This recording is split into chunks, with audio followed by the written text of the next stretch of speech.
Wat vir my so lekker is van die Legacy Builders program is, ek is hier in Port Elizabeth en vandag reën het, die wind waai en is baie koud hier in Port Elizabeth.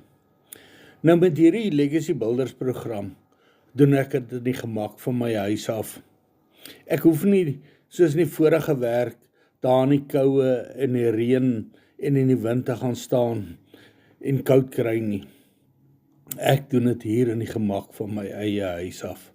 En die beste van alles is, ek verdien in dollars se inkomste. As jy wil weet hoe jy jou vaardighede kan verbeter met hierdie stap vir stap blueprint, stuur vir my 'n WhatsApp met die woord inkomste na die WhatsApp nommer skerm en ek stuur vir jou daai PDF wat vir jou daai vaardighede gaan wys hoe jy vir stap ook 'n inkomste van die huis af kan verdien.